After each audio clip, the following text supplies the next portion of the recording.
اٹک jail کے قیدی number 804 Imran Ahmad Khan نیازی کے جرائم کی تفصیل ملاحظہ فرمائیں۔ پہلا جرم، جس ملک کی غریب لاچار عوام کے ہزاروں لوگ ماہانہ کینسر سے مر جاتے تھے، اس قوم کو چندہ جمع کر کر کے 3 کینسر اسپتال بنا کر دیے جہاں 70% لوگوں کا مفت علاج ہوتا ہے۔ جرم نمبر 2، جب اس کی سابقہ اہلیہ جمائمہ نے اسے کہا کہ یا میرے ساتھ لندن میں عیش کی زندگی گزارو یا مجھے چھوڑ دو، تو اس نے پاکستان کو چن لیا، بیوی کو چھوڑ دیا، یہاں تک کہ لاکھوں پاؤنڈز جو جمائمہ کی دولت سے اسے ملنے تھے وہ یہ کہہ کے ٹھکرا دیے کہ مجھے ان پیسوں کی کوئی ضرورت نہیں۔ تیسرا جرم، 40 سالوں سے ایک دوسرے کو سیاسی اقتدار بانٹنے والے سیاستدانوں کو عوام کے سامنے اس نے ایکسپوز کر دیا۔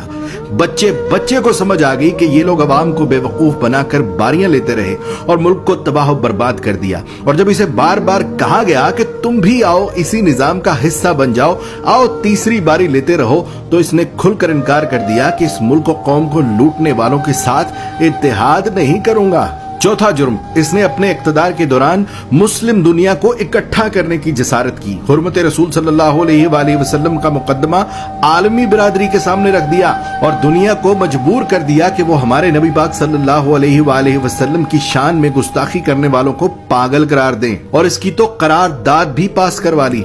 پانچواں جرم سن لو، اپنے اقتدار کے دوران مال بنانے کی بجائے غریبوں کو 12 ہزار روپے دینے شروع کر دیے، ہر خاندان کو 10 لاکھ روپے کا مفت علاج کروانے کے لیے صحت کارڈ جاری کر دیے۔ چھٹا جرم سنو اس کا، جب ہندوستان نے مقبوضہ کشمیر کا سٹیٹس زبردستی بدلا تھا تو اس کو بھی عالمی برادری کے سامنے لتاڑ دیا، اس کے ساتھ تجارت یہ کہہ کر بند کر دی کہ جب تک تم کشمیر کا سٹیٹس بحال نہیں کرتے تم سے تجارت نہیں کروں گا۔ ساتواں جرم، جب اسے پوچھا گیا کہ کیا ماضی کے سیاستدانوں کی طرح آپ بھی امریکہ کو اجازت دیں گے کہ وہ پاکستان میں بیٹھ کر افغانستان پر حملے کرے، تو اس نے کہہ دیا ایبسلیوٹلی ناٹ۔ آٹھواں جرم، اس قیدی نمبر 804 عمران احمد خان نیازی نے پاکستان کی تباہ و برباد ہو چکی کپڑے کی انڈسٹری کو دوبارہ شروع کرنے کی جرت کی، یہاں تک کہ اتنی لومیں چلا دی کہ کام کرنے والے کم پڑ گئے اور دنیا جہان سے پاکستان میں کپڑے کے آرڈر آنا شروع ہو گئے۔ جرم نمبر 9، جب اسے اقتدار سے زبردستی نکال دیا تب بھی یہ ملک چھوڑ کر بھاگ نہیں رہا تھا،